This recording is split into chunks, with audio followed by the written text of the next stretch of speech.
Rieccoci nella terza parte di Primus Inter Pares. Abbiamo parlato di scuola, abbiamo parlato di lavoro, abbiamo parlato di trasporti, tutto inerente ovviamente a questo maledetto virus, e in questa parte invece parleremo di una tematica molto importante, una tematica preoccupante, una tematica dove sono purtroppo mancate moltissime persone, che sono purtroppo gli anziani, e per parlarne abbiamo invitato il presidente dell'Alta Vita IRA, dottor Fabio Incastrini. Grazie di essere con noi, è davvero un piacere. Grazie a voi dell'invito, buonasera. Come sempre ci sentiamo in questi brutti momenti perché la situazione è un po' preoccupante. Allora, prima di iniziare il ragionamento, guarda il titolo che l'ho messo, se Marco Regia mi passa aiuto. Ho scritto così, no, che poi tanti direbbero ma però uno diventarlo è anche importante, però ho scritto che è brutto diventare anziani. Volevo scrivere che è brutto diventare vecchi in dialetto veneto, poi ho detto siccome ci vedono in tutta Italia era brutto. È brutto in questo momento diventare anziani? È una domanda molto interessante e anche un po' complessa, ma proviamo a dare una risposta. Il suo pensiero. Sì, certo, una risposta ovviamente personale in questo caso. In questo momento è più complesso diventare anziani, nel senso che evidentemente capiamo che diventare anziani in questo 2020 diventa difficile proprio per i rapporti umani, perché gli anziani hanno bisogno di contatti, hanno bisogno di avere relazioni, e in questo momento certamente sono limitati ovviamente dalla pandemia e dal Covid. Fortunatamente nelle strutture, diciamo, al di là di molti problemi che sicuramente ci sono dal punto di vista della gestione, dal punto di vista evidentemente economico e quant'altro, gli anziani nelle strutture residenziali però sono a contatto tra di loro e hanno anche molte relazioni con il personale, e questo in qualche maniera aiuta, perché evidentemente è chiaro che la limitazione degli accessi dei familiari è sicuramente una limitazione importante. Mi scusi, dottor Castrini, non era, poi ci arriviamo all'esame, era così proprio, non solo inerente ovviamente alle case di riposo, e la mia frase era anche inerente anche ad altre cose, perché diventare vecchi vuol dire, sa, a me dà un po' anche, non lo so perché, un senso di, molto probabilmente perché sto diventando vecchio anch'io, però un senso di rabbia, perché dire intanto è vecchio, meglio il giovane, sento dire questo virus è stato creato per far uccidere meno, per far uccidere gli anziani e avere tutte balle ovviamente, però certo, si sente in giro tante anche di queste cose. Quando io dico se uno è anziano è bravo, per quale motivo non deve? Il giovane metterà l'energia, l'anziano certo, mette la testa, l'esperienza e tant'altro, anche per un semplice motivo, l'ho detto con l'ospite che avevo prima, e diventiamo anziani tutti prima o dopo, no?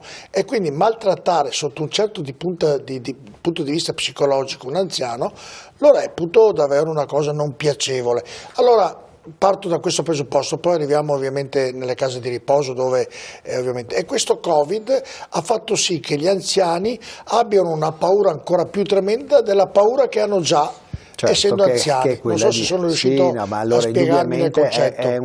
Già in generale è una società complessa quella in cui viviamo, e quindi per un anziano io credo e vedo che è sicuramente difficile. La qualità della vita è migliorata rispetto al passato, ma certamente il fatto di doversi confrontare quotidianamente con la tecnologia, io vedo spesso per esempio, perché anche gli accessi anche banalmente in banca che sono molto limitati, perché adesso per andare in banca bisogna prendere l'appuntamento, bisogna fare la coda, bisogna rapportare, perché ovviamente la stragrande maggioranza ormai dei nostri cittadini utilizza gli smartphone, utilizza le applicazioni, eccetera. Però la tecnologia che aiuta indubbiamente, ma anche questa va gestita.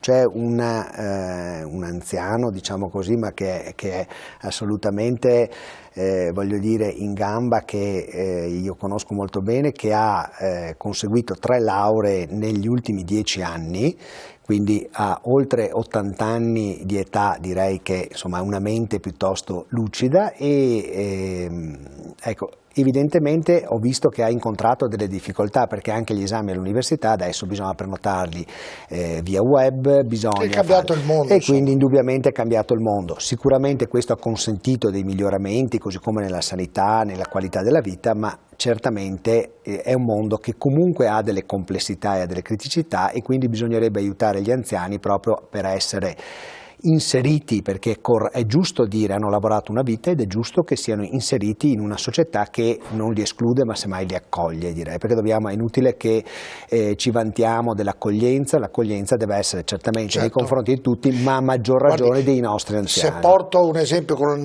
Nord Europa, io ci sono stato in Danimarca, in Olanda, lì gli anziani non hanno bisogno della badante, mette a disposizione tutto lo Stato. Esatto, sì, ma io volevo prendere il discorso, un ragionamento un po' diverso prima di entrare nel particolare, di dire proprio che l'anziano deve, insomma, se è un anziano che è sveglio, che è bravo, non bisogna metterlo accantonato, perché tutti diventiamo anziani. Ma certamente, non solo, primo perché è un diritto sacrosanto, ritengo, e poi perché gli anziani hanno molto da dare, premesso che ormai gli anziani sono grandi anziani, quindi ovviamente consideriamo anziani le persone che hanno più di 85, 90 anni, 100 anni, e ce ne sono molte, ma hanno anche molto da dare, molto da dire, sono perfettamente lucide, e quindi è giusto che partecipino alla vita quotidiana di tutti noi, insomma, quindi tutti noi abbiamo nonni, abbiamo genitori che cominciano ad avere età importanti, ma che vivono fortunatamente in gran parte da soli, e dobbiamo aiutarli in questo.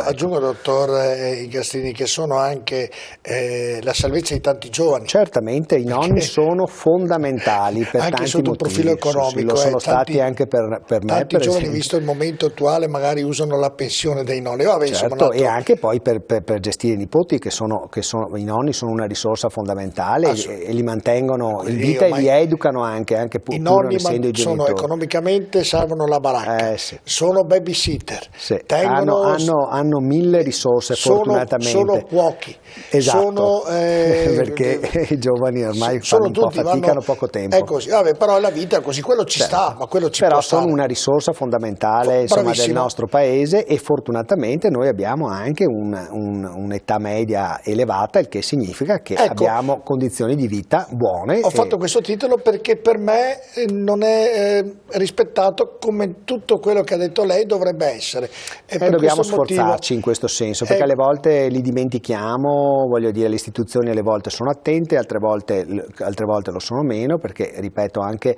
la sanità che pur funziona, che dà molto, per un anziano è anche difficile, banalmente anche una prenotazione di una visita medica, di una visita specialistica eccetera, non sempre è facile, quindi è giusto che creiamo una società che sia anche in funzione degli anziani. Questa perfettamente, mi trovo d'accordo. Ora volevo fare un ragionamento, un cappello alla trasmissione che inizieremo a parlare delle e vanno rispettati e valorizzati, questa è la cosa importante. Certo, parliamo delle case di riposo, era così mi tenevo a dirlo, visto la tematica riguarda le case di riposo per anziani, quindi ovviamente. Com'è la situazione dei contagi sulle strutture, specialmente nella sua di Alta Vita Ira? Allora, la situazione direi che è sotto controllo, nel senso che ci sono alcuni ospiti che sono positivi al Covid, in generale nella provincia di Padova e comunque nel Veneto ci sono strutture che hanno anche dei numeri di positivi abbastanza importanti.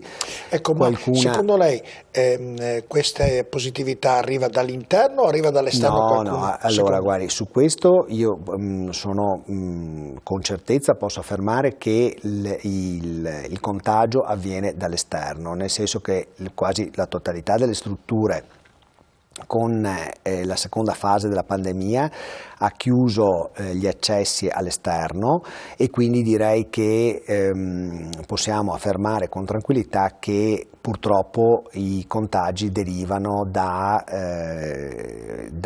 personale, che in alcuni casi è risultato positivo. A differenza della prima fase della pandemia, certamente i numeri in questa seconda fase dei positivi sono molto più elevati in generale, soprattutto all'interno dei nuclei familiari, e questo di fatto, nonostante il nostro personale addirittura sia stato tamponato ogni 2 o 3 giorni quando era necessario, questo evidentemente non riesce a fermare al 100% i contagi. E ecco, quindi diciamo che con dei numeri molto più elevati cioè ci sono più contagiati rispetto alla prima ondata? Ci sono più contagiati rispetto alla prima ondata. Mi può fare una percentuale? Allora, non all'interno delle strutture, nel senso che all'interno delle strutture ne abbiamo, li contiamo sulle dita di due mani, diciamo, nel senso che abbiamo su 500 ospiti all'incirca, ce ne sono positivi all'incirca tra i 10 e i 15 ci sono stati in queste ultime settimane. Molti si stanno già negativizzando o sono già negativizzati. A differenza della prima fase della pandemia, diciamo che quello che abbiamo notato è che il virus è molto meno aggressivo, ma i tempi per diventare negativi sono più lunghi, quindi richiedono almeno 3 settimane. Però ci sono stati molti morti. Ma diciamo che rispetto ai numeri della prima fase della pandemia, i morti sono, pur essendo evidentemente in termini assoluti comunque molti, ma sono inferiori rispetto al numero dei contagi della prima fase, nel senso che anche gli anziani sono stati curati, intanto viene individuata la positività molto più veloce, cioè molto prima rispetto, in tempi più rapidi, molto prima rispetto ai mesi alla primavera. Le cure sono direi più adeguate e più mirate, e quindi questo, tant'è che i ricoveri sono in percentuale molto bassa. Così come fortunatamente i decessi. Questo evidentemente non è che ci deve lasciare tranquilli, perché dobbiamo assolutamente contenere, a mio avviso, i numeri, nel senso che tutti dobbiamo essere rigorosi. Allora, dove sono i più positivi che faceva riferimento lei prima? No, il numero di positivi molto elevato è in questo caso tra il personale dipendente, nel senso che questi contagi normalmente, da quello che abbiamo potuto verificare, si manifestano all'interno del nucleo familiare. Poi i dipendenti, chiaramente non sapendolo, comunque essendo spesso asintomatici, vengono a lavorare, ed è chiaro che può succedere anche un contagio all'ospite, di trasmettere il contagio all'ospite.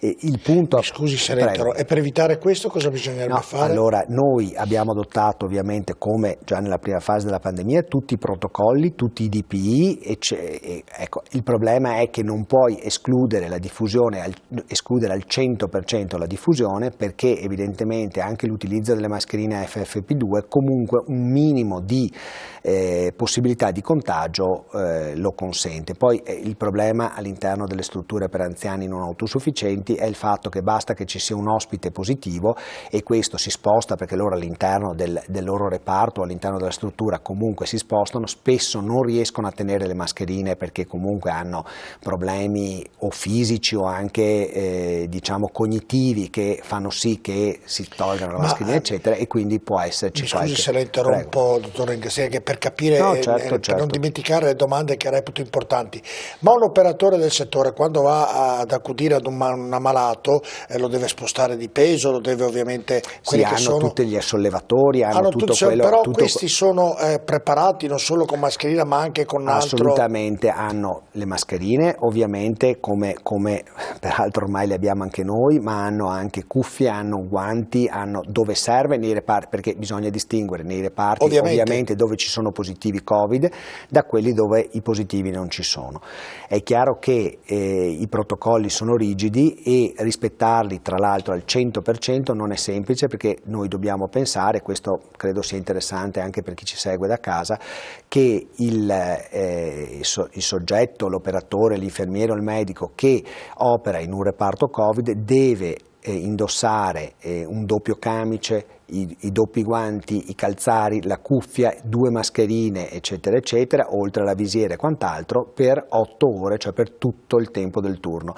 Banalmente, anche io che ho gli occhiali, se mi tocco gli occhi, questo è già non devo assolutamente toccarmi, né toccare il viso, né toccare la mucosa, perché evidentemente questo significa che io sarò Ma positivo. se sono riparati così, come riescono ad intaccare? Ma il problema è che questo succede evidentemente così è nei reparti Covid. Nei reparti non Covid c'è l'utilizzo della mascherina, che può essere la mascherina chirurgica, la FFP2 eccetera, e altri ausili, ma le mascherine sappiamo che non consentono al 100% di escludere il contagio.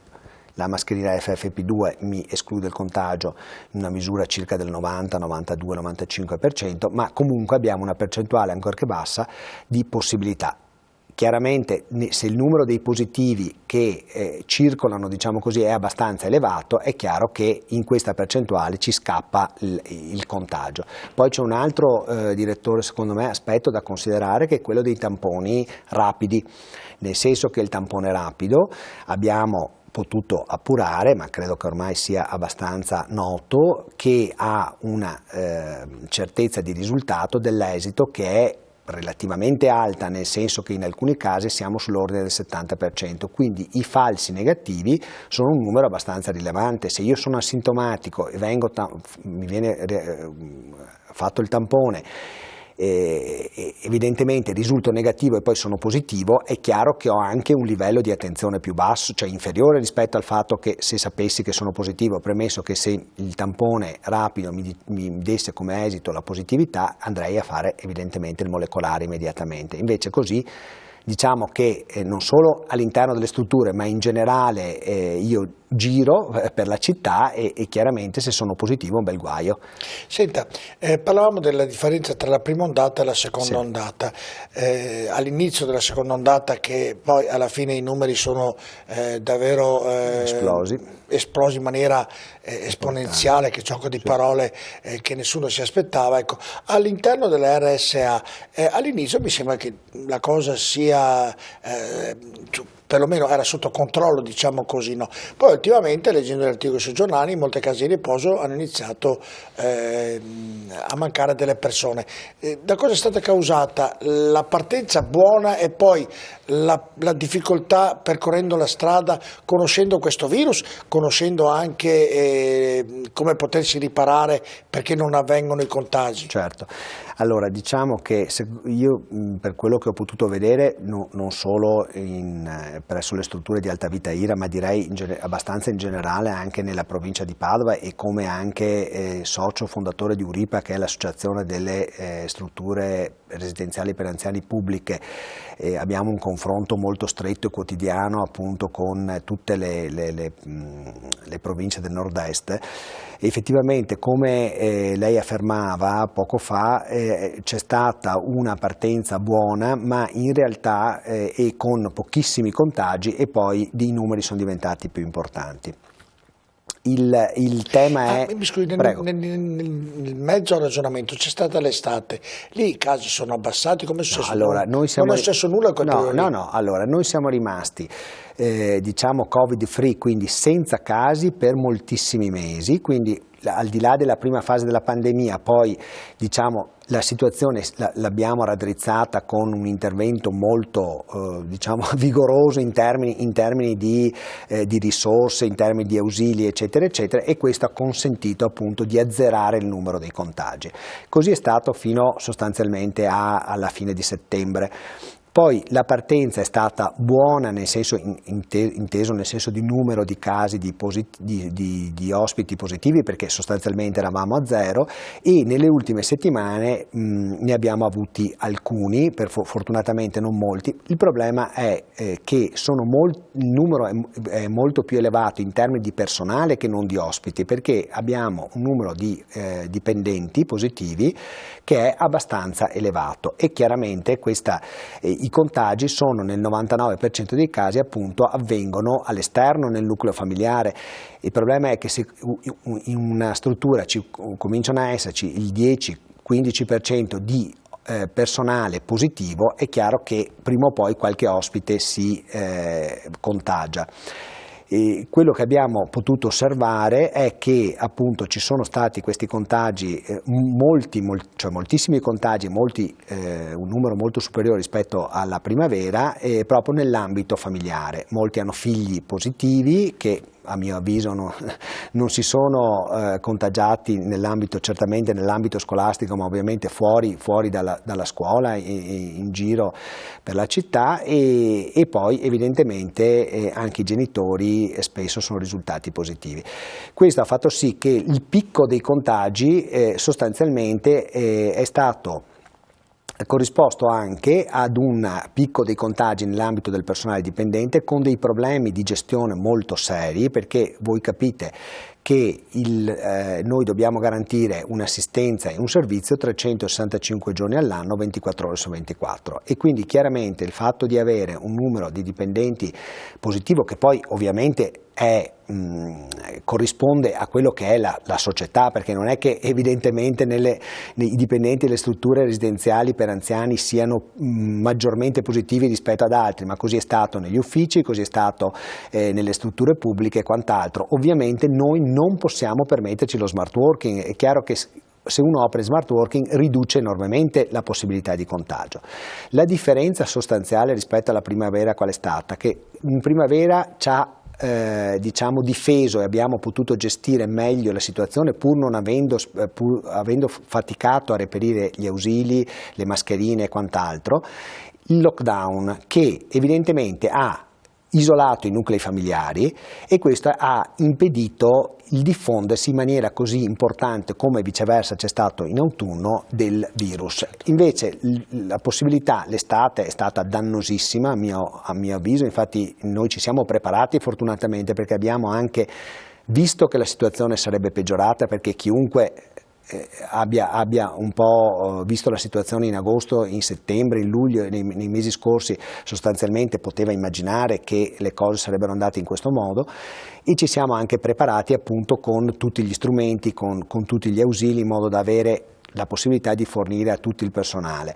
È chiaro che il picco della pandemia poi, ripeto, della seconda ondata ha coinciso anche con dei numeri più importanti all'interno delle strutture. Andiamo in pubblicità, lei è talmente chiaro, non serve nemmeno a farci le domande, ma ho qualche domanda da porle. A tra poco rimanete con noi.